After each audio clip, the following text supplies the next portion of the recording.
Bonjour. Les chemins incertains de la démocratie argentine. On ne s'y prête pas suffisamment attention. Les passions chaudes, la colère, la révolte, la haine, le ras-le-bol sont des paramètres mobilisateurs en politique. Les Argentins sont en train d'en faire l'expérience. Dégoûtés, paumés par une classe politique qui les ont abîmés, par incompétence, par inefficacité, des millions d'Argentins ont préféré renvoyer à la poubelle de l'histoire des candidats classiques pour élire un anarcho-capitaliste au pouvoir le dimanche 19 octobre en cours. En effet, le candidat d'extrême droite, Javier Milei, a remporté les élections présidentielles avec 56% des voix face à Sergio Massa avec un taux de participation de 76%. Javier Milei se définit lui-même anarcho-capitaliste, libertarien, influencé par les idées de Murray Rothbard, auteur de plusieurs ouvrages qui considèrent que les monopoles ne sont pas intrinsèquement mauvais et peuvent être bénéfiques s'ils sont le résultat d'une action entrepreneuriale. Ils sont néfastes s'ils sont créés par le pouvoir de l'État. L'idéologie de Milei est utopique. C'est la République Liberlande qu'il affectionne, un no man's land situé entre la Serbie et la Croatie. Il adhère au libertarisme en haute mer qui propose de créer des colonies sans État dans les eaux territoriales ou dans le pire des cas, il est favorable à l'implosion de l'État. Les idées économiques de Milei sont pour le moins singulières. En matière fiscale, les impôts sont un vestige de l'esclavage, selon lui, et l'évasion fiscale devait être considérée comme un droit humain. À la recherche d'une figure contemporaine, dans un contexte d'inflation élevée, Milei évoque la période de stabilité du gouvernement péroniste de Carlos Menem, 1989-1999, qui a privatisé une grande partie du patrimoine national. La dollarisation que Milei propose avait déjà été suggérée par Menem lors des élections de 2003, après plus d'une décennie de convertibilité entre le peso et le dollar. En réponse aux diverses problématiques environnementales, la solution de Milei est toujours la même, la privatisation. Pour lui, tout doit être géré par le marché et non par l'État. Pourtant, ces idées ont séduit. Il y a d'abord chez lui les talents d'un communicant. Dans ses différents rassemblements, il brandit une tronçonneuse pour indiquer les coupes sombres qu'il compte opérer dans le budget de la République dans un pays d'assistés.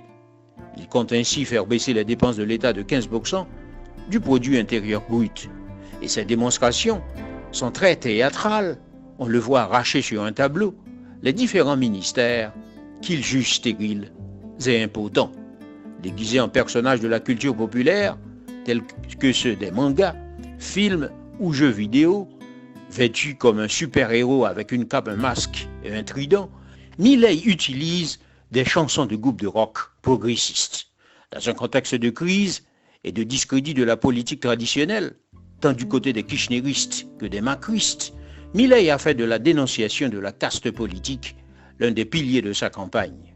L'on craint une implosion et le vote pour Milei reflète une sorte de rébellion aux urnes.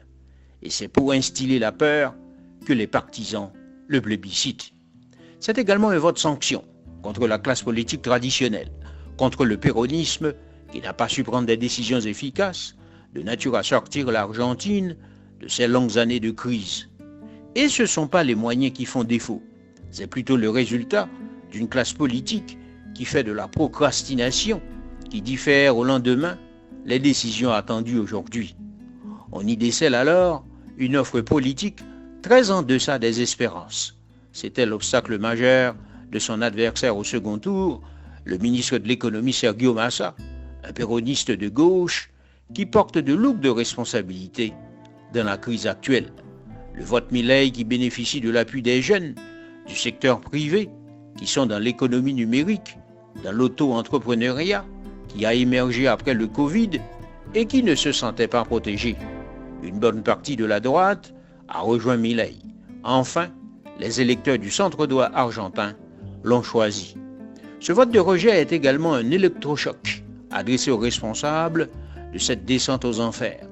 Puisque 40% des Argentins sont en état de pauvreté, l'inflation est à 140%, le pays ne peut plus rembourser sa dette envers le FMI, un taux de chômage à 6,20%, mais s'accompagne d'emplois sous-rémunérés. Les salaires sont bas et une forte diversification du dollar, au point où le plus averti a du mal à s'y retrouver. Dollar officiel, dollar pour les touristes, dollar bleu, dont la valeur est passée de 100 à 1000 pesos. À cette monnaie faible vient s'ajouter l'insécurité dans certains endroits. Mais après l'élection, s'ensuit le respect des engagements. Et le plus dur commence. Miller va sans doute bénéficier de l'alliance avec la droite, mais va-t-il pouvoir mettre en œuvre son programme pour occidentalistes? Rien n'est moins sûr. Le FMI se satisfait de la victoire de Milei, mais aura-t-il les moyens d'appliquer sa politique tronçonneuse? La composition de son gouvernement reflète sans doute la présence de certaines grandes figures de la droite. L'Argentine ne rejoindra plus en janvier le BRICS et n'aura plus d'alliance avec d'autres acteurs extérieurs, contrairement aux engagements précédents. Milei pourrait-il s'en passer? Ce sont deux principaux tests qui l'attendent. Cette perspective anarcho-capitaliste pourrait se heurter à de nombreux dilemmes. Comme il le reconnaît lui-même, une telle vision est fondamentalement utopique et devrait être reformulée en une forme de minarchisme, une proposition qui pourrait s'avérer périlleuse dans une nation attachée à l'égalité comme l'Argentine. Un peuple en déshérence tente toujours de sortir par le haut, car pour reprendre la formule du professeur de philosophie Pierre-Henri Tavoyot, le peuple est roi et c'est lui qui décide. Quant à Haïti, elle ne peut que s'adapter au choix du peuple argentin, parce que les relations entre elle et l'Argentine sont fortes, coulées dans le marbre de l'histoire et de la reconnaissance. En effet, l'Argentine considère toujours Haïti comme sa bienfaitrice et le corps diplomatique haïtien à Buenos Aires, sous la houlette de l'ambassadeur Vibert Bélizaire, le vit au quotidien, sans oublier l'action de l'ambassadeur Jean Brière qui a sauvé la vie des officiers à l'ambassade d'Haïti. C'est l'action de solidarité du président Pétion, au premier gouverneur de Buenos Aires, qui a bénéficié des vivres et des munitions pour la libération de l'Amérique du Sud. Et la coopération dans tous les domaines entre Haïti et Argentine, santé, agriculture, éducation, s'en ressent dans l'intérêt d'Haïti. Jacques Nézi, Radio Cosmos. Merci parce que vous êtes abonné à la chaîne.